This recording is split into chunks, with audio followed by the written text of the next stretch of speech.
우리 TV에 보면은 산호라면 나는 그런 프로그램이 있어요. 참 그걸 한 번씩 보면 참 사람마다 살아가는 사연이 다 가정마다 다 있구나 그런 생각이 들고 백인 백색이다 그런 생각이 듭니다. 우리 인생 정말 산호라면 즐거움만 있으면 얼마나 좋겠습니까? 아픔과 눈물과 번민과 고통이 없는 사람 없는 가정이 없습니다. 다 공통 분모입니다. 다 좋은데 저거 하나가 부족하고 다 있는데 저게 없고 만사 오케이인데 핸디캡이 있고 부부관계 좋은데 자녀들 때문에 눈물 흘리고 배우자 때문에 눈물 흘리고 물질 때문에 건강 때문에 인간관계 때문에 눈물 흘리고 사별 때문에 마음 아프게 보내고 사기치어서 오해 때문에 여러 가지 우리 인생 살아가면서 참 그런 사연으로 많은 사람들이 울고 있다 이렇게 봅니다. 100% 퍼펙트한 행복 인생 거의 없습니다. 아니 거의가 아니고 없습니다.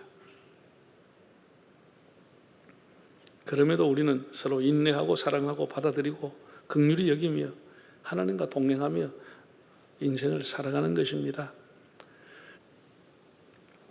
제가 지난주에 눈물에 대해서 내 혼자 이렇게 묵상을 해봤습니다. 책을 본 것도 아니고 하나님께서 우리에게 눈물을 주신 것에 대해서 얼마나 감사한지 제가 그전까지는 그런 깊은 생각을 못 해봤습니다.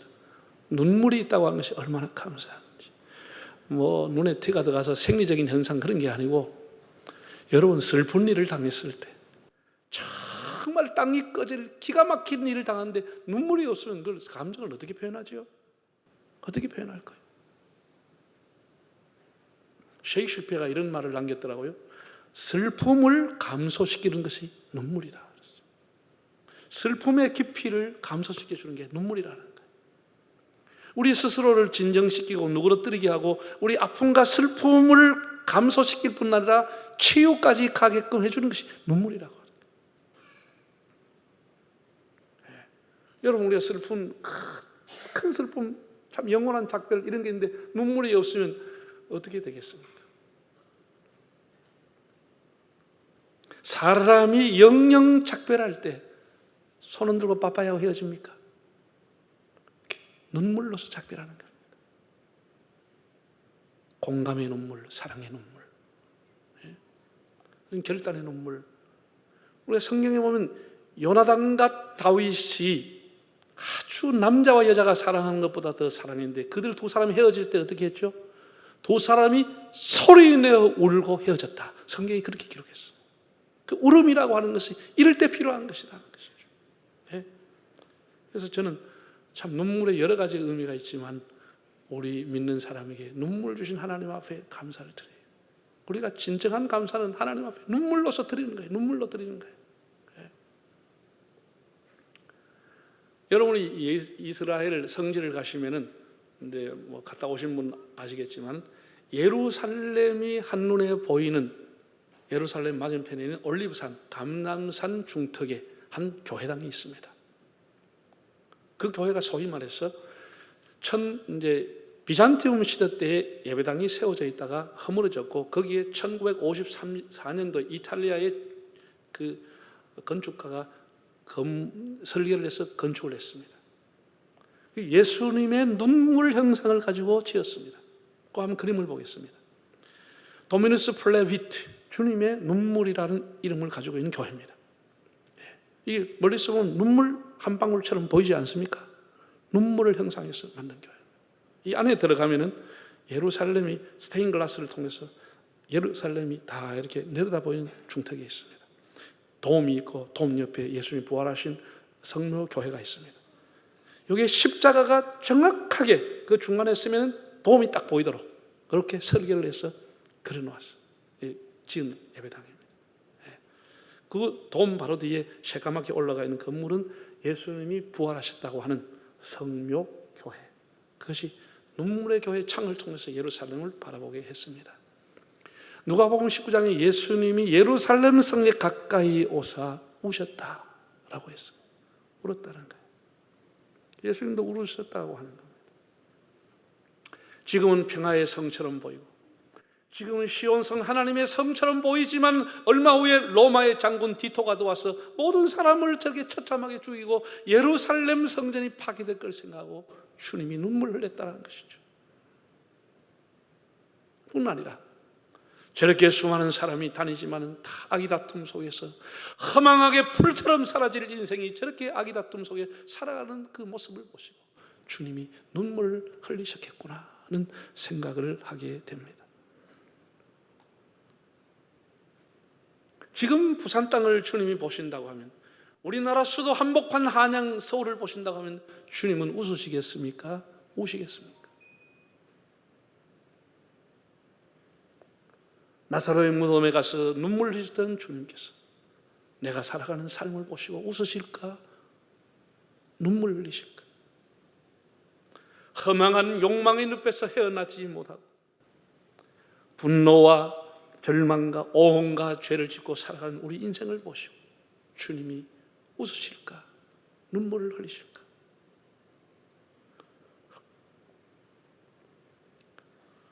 지금 우리는 다 코로나의 어려운 시대를 지나면서 다 국민이 속히 백신 접종하기를 원하고 있고, 그런 백신이 원활히 공급되기를 원하고 있습니다. 그 백신이라고 하는 것은 예방접종입니다. 예방접종에 불과한 겁니다. 진짜 중요한 것은 치료제가 나와야 되는 것이죠. 그럼 무슨 감기 걸릴 때 먹는 알약처럼 이 치료제만 나온다고 하면은 이 사람이 이제 불안해서 공포에서 벗어날 수가 있는데, 이게 예방주사 이것도 위험한데 치료제가 이게 안 나온다고 하는 게 너무 답답한 일이. 여러분, 우리가 이 어려운 시대에, 그래도 우리가 이 어려운 시대도 우리를 치료하는 게 뭐냐? 사랑이라고 하는 것. 서로를 배려하는 것이, 서로를 존중하는 것이, 이게 치료제라고 합니다. 이것이 우리에게 살림을, 에너지를 주는 것입니다. 주님이 우리를 볼 때 웃으실까? 눈물 흘리실까? 이런 생각을 우리가 해보자는 것이죠. 성경에 예수님, 신약 성경에 예수님께서 3번 눈물 흘렸습니다. 예. 첫째는 오늘 본문에 나오는 나사로의 무덤에서 눈물 흘렸습니다. 그 다음에 예루살렘 성을 보시고 눈물 흘리셨다, 그렇게 기록했고, 3번째는 십자가를 앞에 두고 겟세마네 동산에서 눈물을 흘리며 밤새 기도하셨다라고 기록되어 있습니다. 그 예수님의 눈물의 의미는 뭘까라고 하는 거예요. 예수님의 의미는, 눈물의 의미가 뭘까?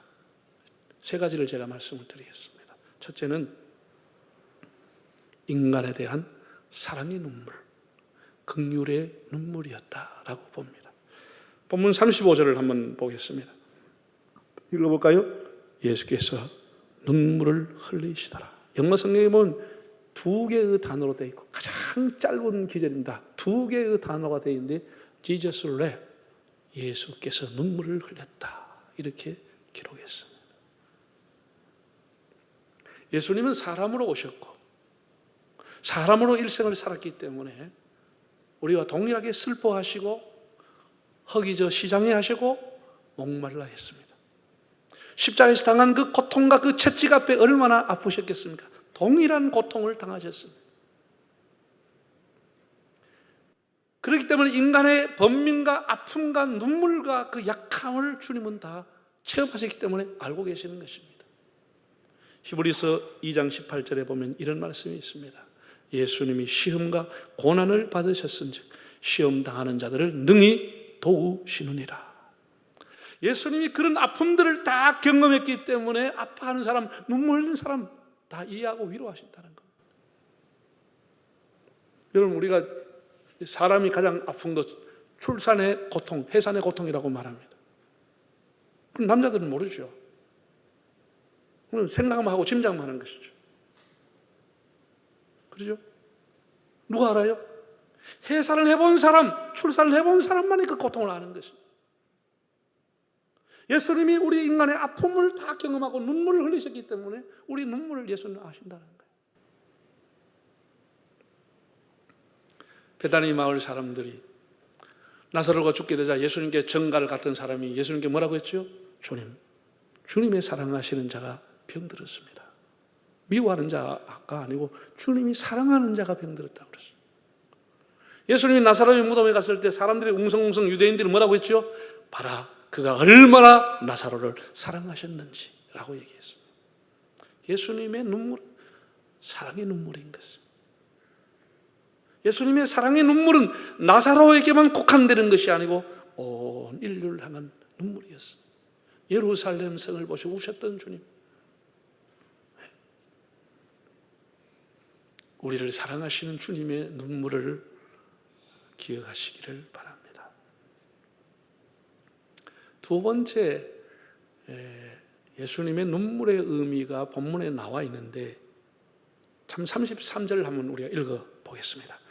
예수께서 그가 우는 것과 또 함께 온 유대인들이 우는 것을 보시고 심령에 비통히 여기시고 불쌍히 여겼다. 비통히 여기는 눈물이었다. 비통히.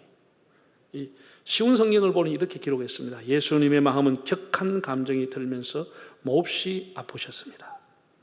지난 우리 개역 성경을 보면 심령에 통분히 여기시고 민망히 여기사, 통분히 여겼다, 비통하게 여겼다.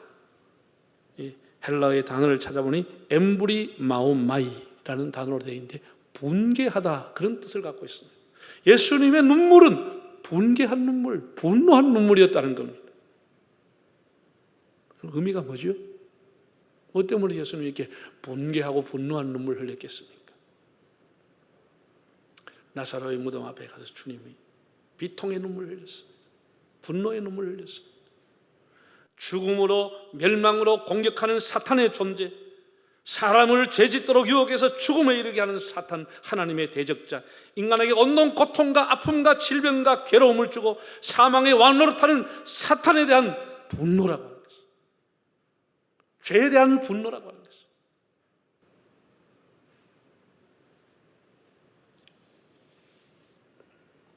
뿐만 아니라 예수님은 마르다와 마리아의 믿음 없음을 보고 안타까운 눈물을 흘렸습니다. 이 분노 속에는 안타까움이 포함되어 있는 것이죠. 마르다가 예수님이 오셨다는 소리를 듣고 문간에 나가서 마중을 하면서 뭐라고 했죠? 주님이 여기 계셨더라면 내 오라버니가 죽지 않았을 겁니다. 굉장히 원망하는 거죠. 왜 이제 오시느냐고. 진작 여기 계시면 내 오라버니가 안 죽을 거라고, 이런 얘기를 한 겁니다. 그러니까 예수님이 이렇게 말했으면, 아니야, 나사로가 죽지 않을 거야, 살아날 거야. 그랬더니 마르다가 뭐라고 했냐? 부활 때는 살아나겠죠. 부활 때는 살아나겠다, 이렇게 얘기했습니다. 그때 예수님이 유명한 선언을 했습니다. 내가 부활이요 생명이니 나를 믿는 자는 죽어도 살겠고 무릇 살아서 나를 믿는 자는 영원히 죽지 아니하리니 이것을 네가 믿느냐. 그런데 그 얘기를 들었던 32절에 마리아가 나와서 또 뭐라고 하느냐? 주님께서 여기 계셨더라면 제 오라버니가 죽지 않았을 겁니다. 동일한 얘기를 한 겁니다. 부활이요 생명이라고 하는 주님의 선언과 말씀을 들으면서도 마리아는 동일하게 얘기한 겁니다. 예수님이 참 부활을 불신하는, 자신을 불신하는 마르다와 마리아 자매를 보면서 안타까움의 눈물을 흘렸다고 봅니다. 우리가 하나님 앞에 예수님의 눈물을 닦아주며 살아야 되는데 우리가 하나님 앞에 믿음이 없고 부활의 확신이 없으면 주님이 우리를 보고 눈물을 흘리신다는 사실을 알아야 합니다. 마지막 세 번째입니다. 하나님은 성도의 눈물을 귀하게 보십니다. 기도라고 하는 게 뭐냐? 우리 다음 주부터 특별히 수요 기도를 하게 되는데, 기도가 뭐냐? 딱 한 가지 단어로 정리하면 따라합시다. 기도란 눈물이다. 기도는 눈물인 거예요. 왜냐하면 기도는 간절함을 하는 겁니다. 애절함을 가지고 기도하는 겁니다. 그 애절함과 간절함은 뭐로 표현되느냐? 눈물로 표현되는 것이죠. 그래서 예수님이 중언부언하지 말라고 그랬어요. 왜? 중언부언은 눈물이 없습니다. 메마른 눈으로 그냥 입으로 그냥 형식적으로 하는 거예요. 그 눈물이 있을 수가 없는 겁니다. 뜨겁지 않는 것은 불이 아닙니다. 어이구 뜨거워라. 뜨거워야 불이 되듯이 기도는 간절해야 기도가 되는 것입니다. 다시 말해 기도라고 하는 건 뭐라고요? 눈물이 기도인 것입니다. 이게 기도의 비밀입니다. 이게 기도의 축복입니다. 눈물이 없이 기도하는 것은 하나님하고 별 상관이 없는 겁니다.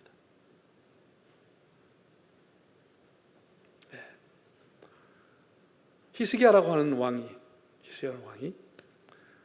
몸에 병이 들어 죽게 됐어요. 하나님이 선지자 이사야를 통해서 죽음을 통보했습니다. 너의 집을 정리해라. 너의 인생을 결산해라. 너의 이제 날이 얼마 남지 않았다. 이사야가 통보했습니다. 이 통보를 받은 히스기야 왕이 어떻게 행동했느냐? 열왕기하 한번 보겠습니다. 20장 2절과 3절 읽어볼까요? 히스기야가 낮을 벽으로 향하고 여호와께 기도하여 이르되 여호와여 구하오니 내가 진실과 전심으로 주 앞에 향하며 주께서 보시기에 선하게 행한 것을 기억하옵소서 하고 히스기야가 뭐 했다고요? 심히 통곡했다는 거예요. 통곡이 뭐예요? 눈물을 흘렸다는 것이죠. 간절하게 기도했다는 것이죠. 하나님 앞에 히스기야가 하나님 저 아직 때가 안 됐어요. 저 아직 할 일 많아요. 하나님 저 불쌍히 여겨주세요. 하나님 고쳐주세요.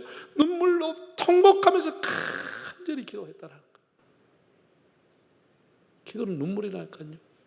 하나님께서 5절에 보면 뭐라고 이사야를 통해서 보내서 말씀했냐? 5절 읽어보니까 너는 선지자 이사야에게 너는 돌아가서 내 백성의 주권자 히스기야에게 이르기를 왕의 조상 다윗이 하나님 여호와가 말씀이 내가 너의 기도를 들었고 네 눈물을 보았노라.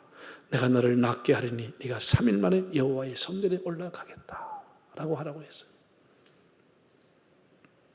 히스기야가 왕이지만은 하나님 앞에 눈물로 통곡하며 간절히 기도했을 때 하나님이 뭐라고 응답하셨냐? 내가 너의 기도를 들었고 내가 너의 눈물을 보았노라 라고 했다는 것이죠. 하나님은 우리 눈물을 소중하게 보십니다. 소중하게 보십니다. 우리 눈물을 하나님은 외면하지 않습니다. 하나님 그 자녀들의 눈물을 외면하지 않습니다. 외면할 수가 없죠. 시편 116편 2절에도 보면 이런 기절이 나와요. 내가 평생에 기도한다는 기절이 나와요. 평생 기도 왜 하느냐? 왜 하느냐? 8절을 한번 볼까요? 주께서 내 영혼을 사망했어. 내 눈을 눈물했어. 내 발을 넘어짐에서 건지셨나이다. 그래서 평생 기도하겠다는 거예요. 평생 기도하겠다. 그래서 어떻게 기도하겠다고? 10절에 보면 하나님 주신 은혜를 보답하면서 기도하겠습니다. 하나님 주신 은혜를 보답하면서 평생에 기도하겠다. 내 눈을 눈물에서 구해주신 하나님.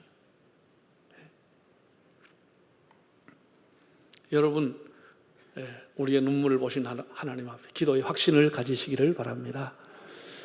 예수님이 십자가를 지고 가시면서 많은 사람 제자들이 따르고 여성들이 따랐습니다. 울면서 따라갔죠.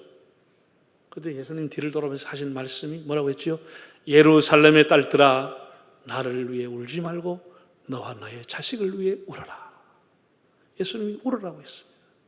너와 너의 자식 위해 울으라고 했습니다. 여러분, 우리 사람이 일반적으로 흘리는 눈물이라는 게 뭡니까? 우리가 우는 것은 뭐 때문에 웁니까? 다 생각해 보면 사람의 어떤 이기심 때문입니다. 속상해서 원하는 것이 이루어지지 않았어. 억울해서 분해서 쏘가서 원망해서 이렇게 사람이 생각해 보면 다 자기 이기심 때문에 우는 거예요. 이런 눈물은 하나님 앞에 귀한 것이 아닙니다. 하나님이 어떤 눈물을 귀하게 보시냐? 우리와 우리의 자녀의 영혼 구원을 위해서 눈물 흘릴 때 그 눈물을 귀하게 보신다는 거예요. 우리가 주님의 나라와 주님의 교회를 위해 눈물 흘려 기도하는 것 귀하게 보신다고 하는 거예요. 우리가 이웃들의 연약함과 이웃들이 무너져가고 영혼이 하나님 앞에 멀어져가는 것을 보고 눈물 흘려 기도할 때 그 눈물을 소중하게 보신다는 겁니다.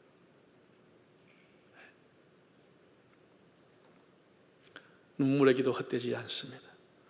여러분의 눈물의 기도에 하나님께서 내가 너의 기도를 들었고 너의 눈물을 보았노라 이런 은혜와 간증이 있기를 바랍니다.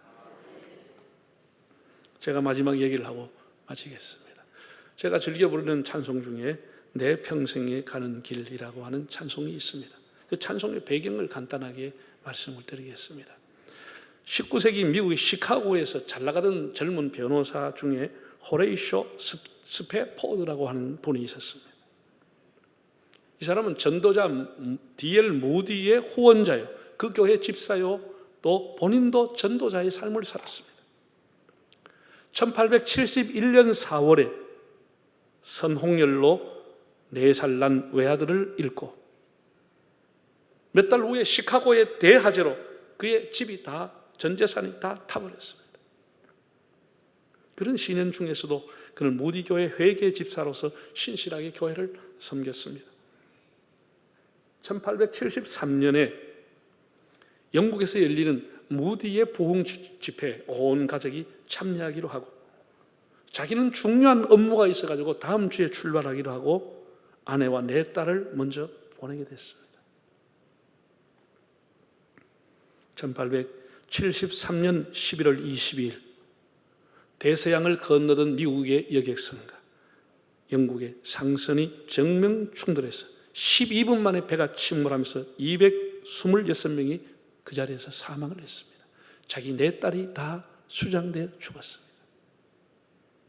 아내로부터 급한 전보를 받았는데 뭐라고 적혔냐? Saved alone. 나 혼자만 구조됐습니다. 그런 전보를 받게 된 것입니다. 참 너무나 애통하고 너무나 엄청난 충격을 받았어요. 실망에 빠져있는 아내를 데려가기 위해서 영국으로 가는 배를 타게 된 것이에요. 며칠 후에 이제 사고가 났던 딸들이 죽었던 그 지점을 지나가면서 이 스페포드는 밤새워 눈물로 하나님 앞에 울부짖어 기도하게 된 것입니다.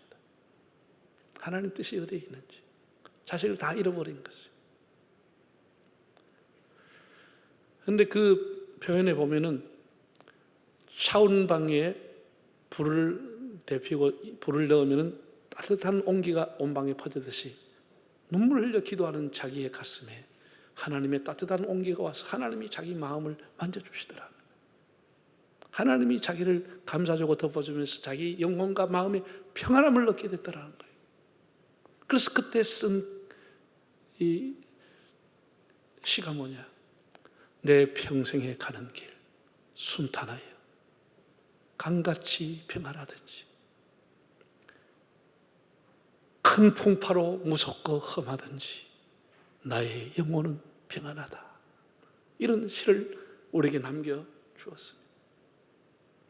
그는 다시 힘을 얻고 1881년 예루살렘으로 가서 남은 생에 모슬림과 유대인들을 섬기면서 생을 마쳤다고 합니다. 사랑하는 성도 여러분,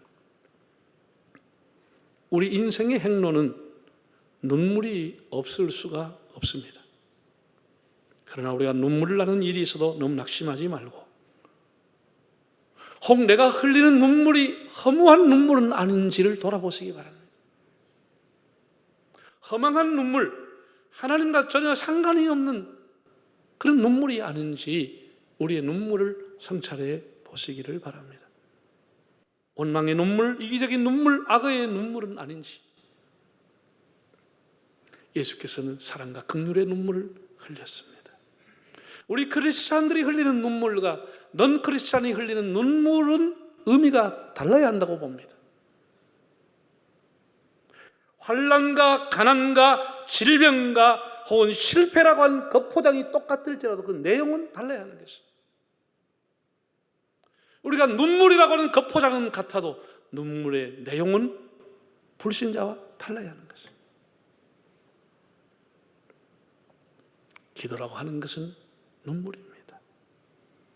하나님의 나라와 의를 위해서 눈물로 기도하시기를 바랍니다. 여러분과 다음 세대 영혼을 위해 눈물로 기도하시기를 바랍니다. 우리가 교회를 눈물로 섬기고 눈물로 세계 선교를 위해 헌신하고, 그래서 사랑의 눈물로 이웃을 섬기는 여러분의 삶이 되시기를 바랍니다.